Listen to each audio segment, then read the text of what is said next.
Pois de novo estamos con todos vostedes e damos a boa noite e a benvida a Jorge Cubela, alcalde de Cerdedo Cotobade e diputado provincial. Moi boa noite, benvido, señor Cubela, como estamos? Moi boa noite, Antonio. Encantado de estar aquí con vos. Facía anos, facía tempo que non viñamos por aquí, entre outras cousas pola pandemia e estas cousas.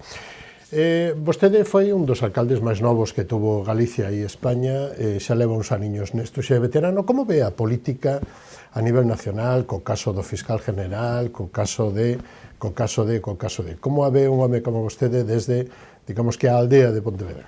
Pois con moita distancia, porque a verdade cada día topámonos con noticias cada cal peor que anterior e sin que haxa ningún tipo de consecuencia, nin xurídica, nin política. E, polo tanto, pois é triste, non? Que España viva un momento político de tanta incertidume, onde cada día nos levantamos con novas noticias e con rumbo político totalmente distinto á semana anterior, e sin ningún programa de goberno, e, polo tanto, pois, a inestabilidade política é palpable e clarísima, e eu creo que se está facendo notar en todos os ambientes políticos, non? Eu creo que un país como España, que é un país xa modernizado, é dunha tradición democrática consolidada, ten que comezar a ter líderes e gobernantes políticos que asuman as súas responsabilidades cando as situacións sexan dun drama tan claro como que estamos a vivir, non? E máis cando hai casos de corrupción tan grandes. Se están forzando moito as institucións e está perdendo a imaxe de país? Totalmente, eu penso que hai uns límites ao poder político e ao poder executivo, que é a separación de poderes, que é un dos principios clásicos da filosofía liberal, e que nestes momentos pois está totalmente deturpados e asumidos polo presidente do goberno, non? Pódense permitir que o fiscal xeral do Estado faga o que fai, que a súa esposa, que é a muller do primeiro ministro do Estado español, pois poida campar as súas anchas coa súa empresa sin ningún tipo de responsabilidade, ganando temas na universidade que só están reservadas para persoas que como mínimo teñen que ser licenciadas e aproveitándose dos recursos públicos do Palacio da Moncloa. E despois, pois, bueno, en fin, eu creo que todo o que estamos coñecendo do menoscabo que está tendo o Poder Judicial, prácticamente casi como querendo prostituir a independencia judicial, e isto é un concepto, non o quero calificar así, pois é gravísimo, non? En un país onde hai seguridade xurídica, medra o emprego, medran as empresas, medra a seguridade dos seus cidadáns, e nun país pois, que prácticamente podemos estar camiñando hacia, en algúns casos, como Venezuela ou Argentina, é gravísimo. Fai un ano estábamos de eleccións en Galicia. Estamos a unha semaniña, 18 de febreiro. Como recorda aquel mes e aquel proceso electoral? Pois, dende a militancia do Partido Popular, son alcalde militante, e, polo tanto, que ten un gran sentido e unha vocación de defensa do noso autogoberno e das nosas institucións propias, pelexou para que en Galicia houbera a estabilidade política que hai. Eu tive unha implicación, como case todos os alcaldes do Partido Popular, na campaña das eleccións autonómicas. E nós vivimos as campañas como un momento de proximidade coa xente, cos nosos veciños, e sobre todo defendendo unha mensaxe de unidade e de estabilidade, que é o que representaba Alfonso Rueda nese momento e o siga a representar, frente ao que podemos ver noutros territorios do país e frente ao goberno do Estado, non? E, polo tanto, pois, esta política comparada que podemos facer entre a Comunidade Autónoma de Galicia e o Estado español, pois, é clarísima. En Galicia se goberna, se lexisla sin problema, se toman medidas sociais para os cativos nas escolas infantís, e aos rapaces que están estudiando na universidade, cuyas primeiras matrículas son totalmente gratuitas. En definitiva, eu creo que Galicia leva un rumbo, o barco está capitaneado e, polo tanto, eu creo que o que fixemos mereceu a pena, porque estamos vendo como Galicia vai a mellor e eu creo que estamos atraendo novas empresas, cada día os datos do turismo son mellores e, polo tanto, iso notase no territorio. E eu, como alcalde, podo dicir, pois, a verdade é que é moi cómodo poder saber a quen dirixirse, que se apoyen os municipios no seu financiamento e na súa cofinanciación de recursos públicos, e, polo tanto, eu creo que un ano despois a esas eleccións autonómicas, os galegos fixeron ben elixindo e apostando polo Partido Popular de Galicia. A conselleira de Política de Vivenda, María Martínez Allegue, que ademais é ben coñecida por vostede porque era funcionaria no seu concello, acaba de anunciar esta mañán que a Xunta concederá avais sobre o 20% da hipoteca a compradores de pisos protegidos dentro dese plan de vivenda da Xunta de Galicia. Esta medida que é unha das principais, dos principais problemas dos últimos anos e principalmente dos que acceden á primeira vivenda da mocedade, como a valora vostede? Pois eu creo que o esforzo que está facendo a Xunta de Galicia é encomiable, se está demostrando cos feitos, cos anuncios que se fan cada lunes nos consellos da Xunta de Galicia e, polo tanto, no Diario Oficial de Galicia, e eu creo que unha das principais problemas que todos podemos recoñecer en calquera enquisa ou sondaxe, sobre todo en materia juvenil, é o acceso a unha primeira vivenda e o acceso a un primeiro emprego. E eu creo que todos os esforzos e as políticas públicas que están sendo encamiñadas por parte da Xunta para solucionar ou paliar esta problemática de falta de oferta é fundamental para intentar ir solucionando esta problemática, non? Eu creo que o esforzo que se vai a facer con este plan de vivenda por parte da Consellería é crucial para poder intentar influir nas capacidades que se deben ter sin tampouco vulnerar a capacidade do propio mercado de autorregularse, para intentar que eses mozos, esas mozas, que esas persoas, que esos galegos que queren quedarse aquí, que queren ter un acceso a unha primeira vivenda, a unha vivenda de promoción pública, poidan ter todas as facilidades. Eu estou encantado con esta nova política.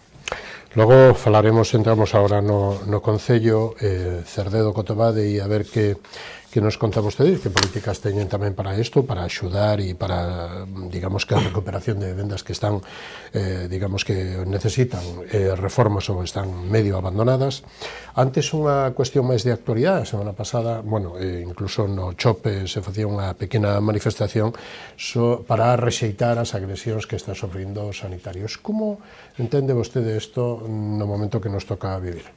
Bueno, eu creo que despois da pandemia sí que hai como unha sociedade, un roce un pouco maior, non? E incluso, en problemáticas moito máis agravadas que con respecto á saúde mental. Eu quero facer fincapé nisto, aquí, se me das a oportunidade, Antonio, porque vimos de ter un grave suceso a principios de ano no noso Concello, que está clarísimamente ligado a un problema de saúde mental e que eu coñeza, non a outro, e creo que coñezo ben o entorno familiar das persoas das que falo.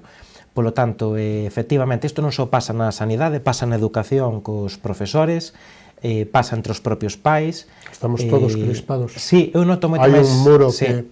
Noto moita máis crispación, non sei provocada, non son analista nin científico. Sí, despois da pandemia. Noto incluso nas miñas labores tamén como alcalde que antes non sucedía.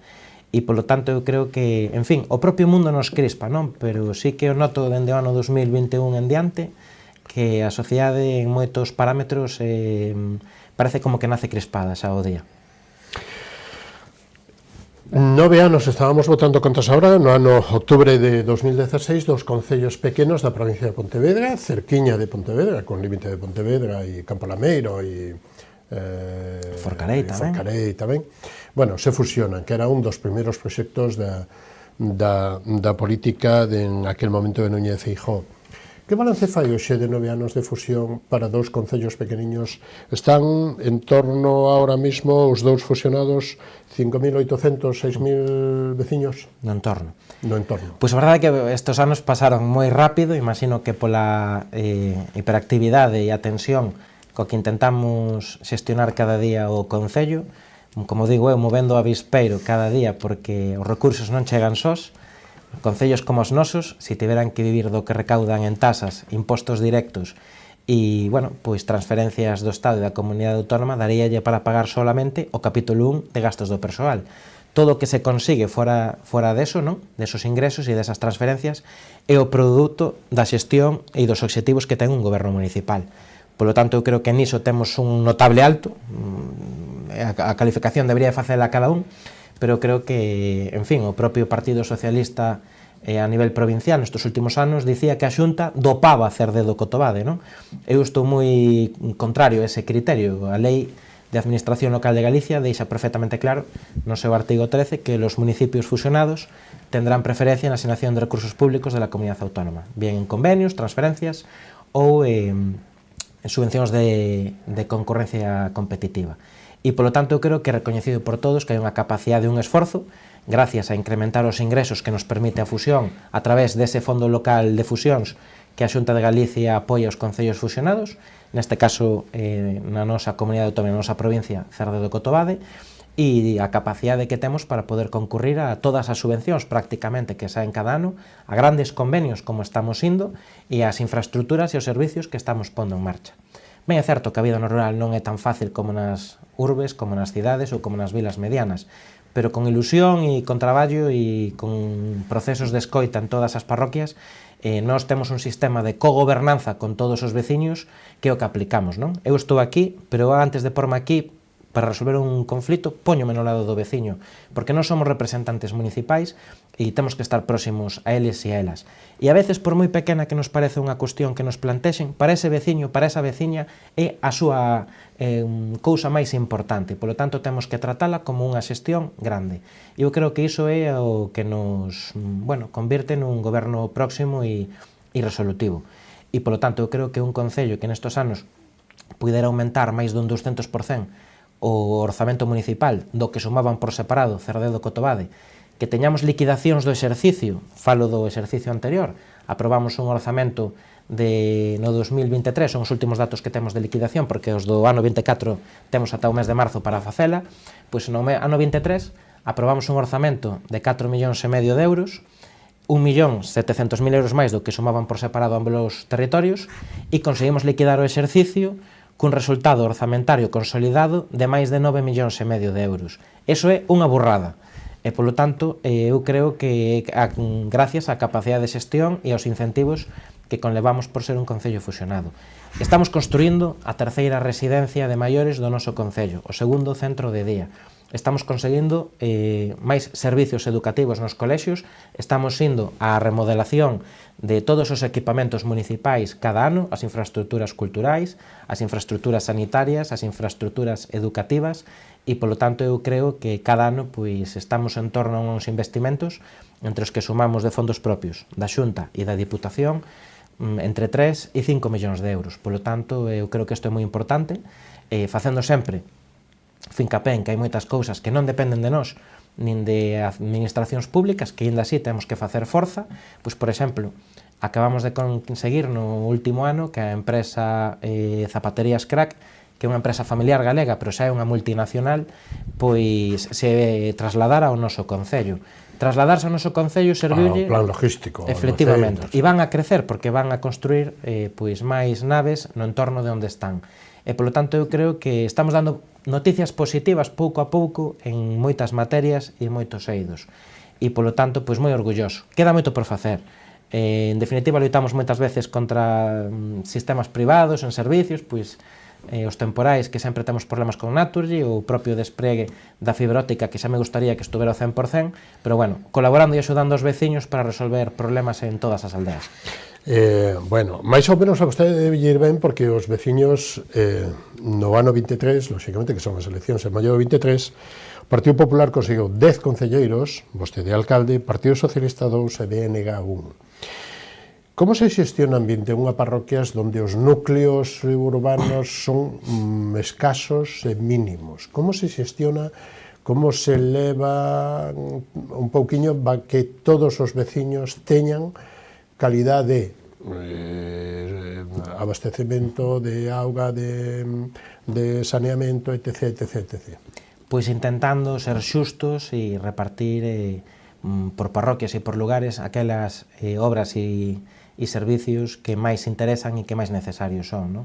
Evidentemente, eu creo que gracias a un grande equipo de concelleiros, teño 2 tenentes alcaldes que son magníficos, un equipo de concelleiros que realmente están pegados ao terreno e nos axudan moitísimo, e me axudan moitísimo, e esa labor facilita moitísimo.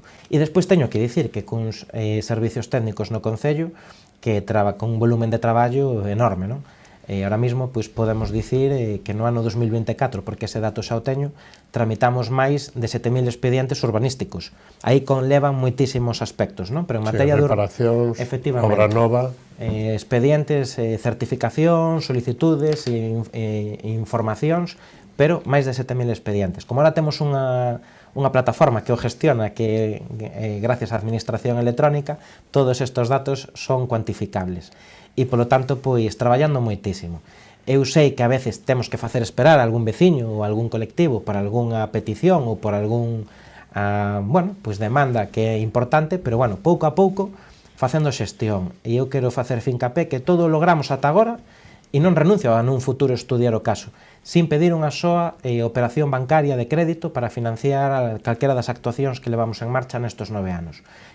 Repito, non renuncio a que no futuro, se xurde unha boa operación, un bo convenio, teñamos que ir a unha operación bancaria porque estamos cumprindo perfectamente con 0 euros de débeda os límites de endeudamento.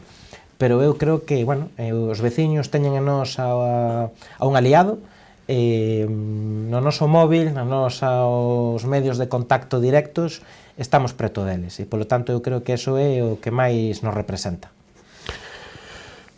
Antes falaba vostede de centros sociais. A parte disso, teñen 3 centros de saúde. A capital, lóxicamente, do Concello Cerdedo-Cotobade é o lugar da Chana, parroquia de Carballedo, non?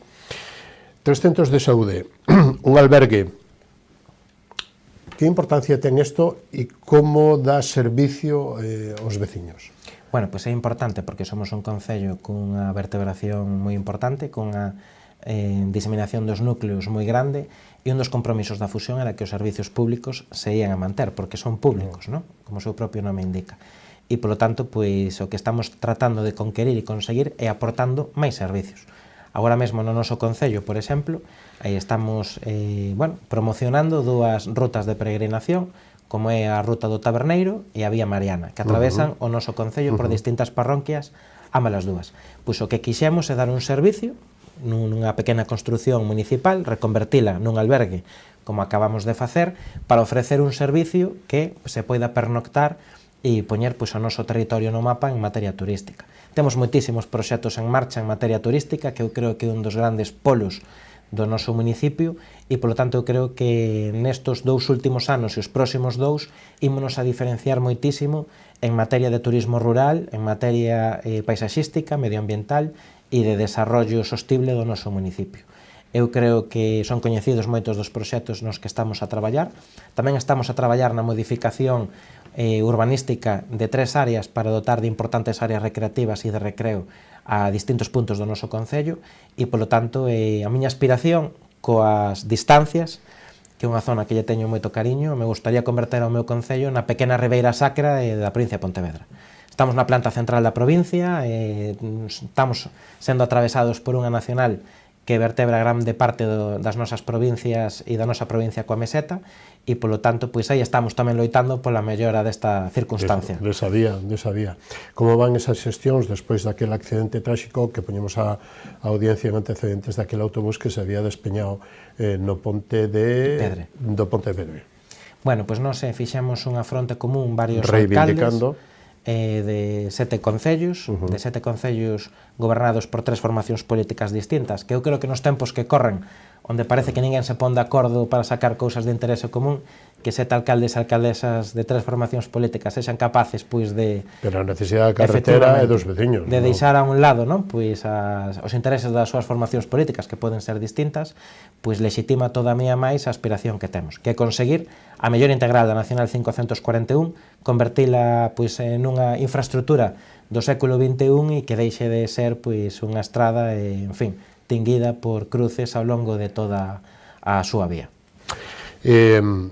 Moito para patrimonio natural, non? Desde as carballeiras, creo que teñen 10, non? Das destacadas. Bueno, hai unha que sobresae sobre as outras, non? Hai un barro para casa, pero o do San Xusto é moi especial. Pero é certo que temos moitas, non? Temos a Carballeira de Famelga, temos a Carballeira de Fondós, temos a Carballeira de Cuspedriños, a Carballeira da Portela, en Viascón, en definitiva, pois, moitísimas. Casi cada parroquia podríamos contar ese número por parroquia. Bueno, e teñen un lugar de importancia comunitaria dentro da rede de Natura e que sería o LIC do Lérez, non? E o LIC da Serra do Cando. Que importancia ten isto, incluso desde o Observatorio Astronómico de Cotobade, que isto, bueno, ao mellor non é moi coñecido por toda a audiencia, non? Pois son as 2 grandes áreas que pertencen ao noso concello e que están dentro da rede de espacios da Rede Natura.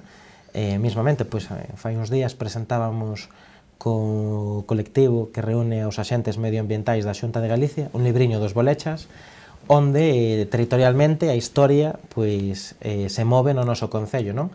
E os protagonistas son Xusto e Mariña. Xusto en referencia, pois, á Carballeira do San Xusto, que está no entorno dos meandros do Lérez, e Mariña en homenaxe e deixando ben clara pois a Santa Mariña, que é unha zona espectacular do Alto Seixo onde pois se divisan as tres rías cuns miradores fermosísimos e onde está a famosa e recoñecida Porta do Alén, que Manel Loureiro, un escritor agora mesmo pois de talla mundial con orixes no noso municipio, describe no libro e na súa obra de La Puerta, e polo tanto, pois, con grandes recursos. E agora que todo se instagrameliza, e con tantos influencers, pois a verdade é que é un orgullo entrar nas redes sociais e ver a cantidade de numerosas persoas que acuden ao noso municipio, que se fotografían, que suben fotografías ás redes sociais e que promocionan pois os nosos lugares máis emblemáticos. E isto dá lugar a boa gastronomía, 4 festas culinarias de importancia, que quero que as mencione, que a campaña de turismo de Galicia e ademais levada a Fitur por Turismo Rías Baixas sea cando volves, pero que fale da, digamos que da potencialidade que teñen os 61 concellos da provincia, como lle beneficia, como, digamos que pode capitalizar este tipo de turismo e de economía un concello dos chamados pequenos desde o punto de vista de poboación. Pois nós, como con calquer concello de reto demográfico, o que temos que pensar é en atraer, captar veciños, que, por certo, no último ano, en porcentaxe de novos veciños captados na comarca de Pontevedra, só fomos superados polo concello de Poio, porcentualmente, non en números absolutos. E o ano anterior no 23 por Marín. Polo tanto, estamos xogando en primeira división nestes momentos. Todos podemos ver como as nosas parroquias chegan novos veciños que alugan casas, que compran vivenda ou que construen. Máis oferta, se houbera máis oferta, máis todavía conseguiríamos. Polo tanto, nós o que temos que conseguir é atraer as miradas ao noso pobo. Na época de verán, de vacacións e de descanso, as cifras de poboación no noso municipio prácticamente se doblan. Témolo en datos moi concretos e circunstanciais. Pois que o podemos medir de forma clara e dirán os veciños, carai, pois é na recollida do lixo. Nos, o volume de recollida de lixo nos meses de verán casi se triplica, non? Por lo tanto, damos boa conta de que as nosas casas se enchen, de que os negocios hostaleiros pois teñen unha boa situación e, por lo tanto, creo que aí volvimos un momento doce. Despois, nós temos moito que facer por parte do Concello, temos moito que dicir. Nós acabamos de contratar unha empresa experta en xestións con catastro e con Agader para que nos fagan expedientes de investigación de todas as propiedades, de todas as vivendas que están en estado de abandono, sin propietario coñecido.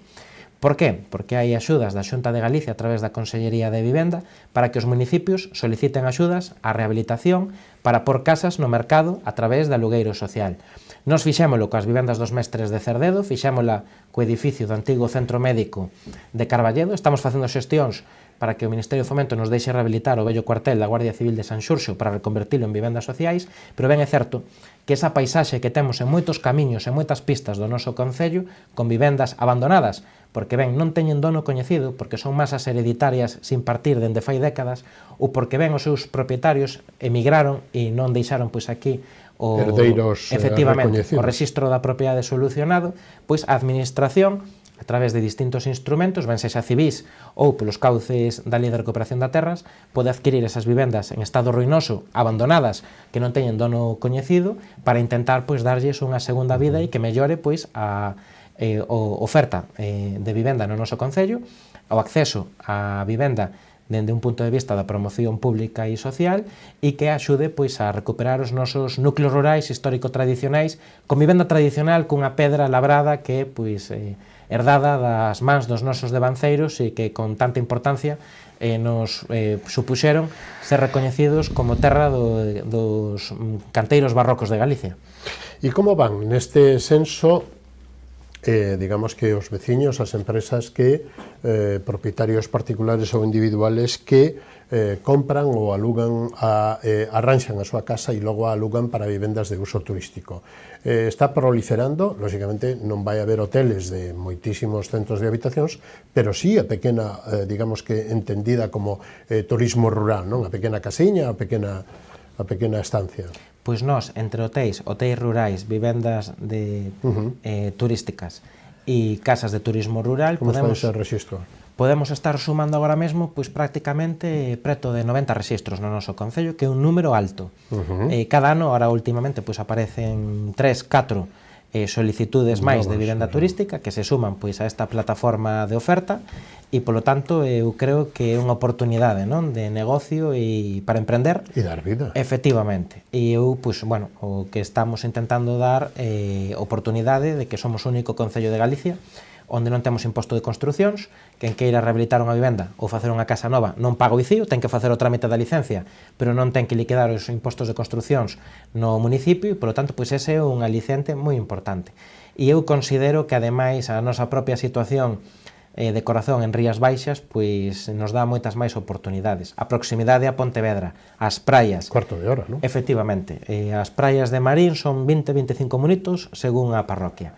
Pois é unha oportunidade. Hai dúas familias de ingleses e norteamericanos que acaban de adquirir dúas vivendas para emprender proxectos de distinta categoría, coas que estou pues, entusiasmado. Se acaba de comprar por parte dunha familia que coñece Pontevedra unha vivenda no lugar de Cutián para emprender tamén un negocio e, polo tanto, eu creo que é fundamental estar aí. Se acaba de comprar un hotel que estaba sin uso nin xestión en San Xurxo de Sacos, na miña parroquia tamén, pois para volver a poñelo en funcionamento, e a verdade, pois eu creo que é un bom momento para investir no rural, ben sexa no sector primario, ben sexa no sector turístico, porque a verdade ese refuxio climático que se quere convertir a Galicia, eu creo que é un lema estupendo, nos próximos anos vai a ser un polo de atracción de persoas fundamental. Estamos tendo moita xente que se está xubilando e que está adquirindo vivenda no noso concello para retirarse e vivir aquí. Falo de xente de Cartagena, de Valencia e de Alicante, que se están dando uns casos que a verdade me sorprenden gratamente. Pois, señor Covela, chegamos ao final deste camiño, pero ten a última intervención para dicir o que vostede queira, remarcar algo que dixo ou chamar, invitar a todo o mundo a que vayamos ali a algunha das festas culinarias ou gastronómicas que teñen vostedes. Pois temos o próximo 16 de febreiro a festa gastronómica do Petote, que comezará ás 12 da mañá a cargo dun grupo musical na Praza da Chan o momento de degustación do produto, para despois cada un no seu grupo familiar ou de amigos se desprace a calquera dos 8 establecementos que participan na elaboración deste prato acompañado dun completo cocido. Por lo tanto, eu seguir sendo... Hai que definir o petote, porque a maioría da xente non sei se acordará deles. Quen proba repite. Pois o petote parece unha masa de pataca, pero unha masa feita con millo de centeo e de maíz que cocida no caldo... Que non se coce no forno. Efectivamente, cocido no caldo pois do propio cocido. Me din as mulleres que saben disto, as nosas aboas, que son as que mellor nos poden exemplarizar sobre o produto, na pota da cacheira, que é, mesturada coas grasas do cocido. Os chamados bolos do pote. Efectivamente. Según cada territorio se chama dunha... Aquí son máis conhecidos o bolos do pote. petelo, etc. Marín e Cañiza tamén teñen festas gastronómicas sobre isto, que axuda pois a condimentar o cocido e que lle dá moi bo sabor. Pois, señor Covela, lle agradecemos moitísimo que haya estado hoxe connosco nesta vindeira ocasión. Moi boa noite, moitísimas gracias. Moitísimas gracias a vos por contar cun humilde alcalde de Cerdo Cotobade. Por favor.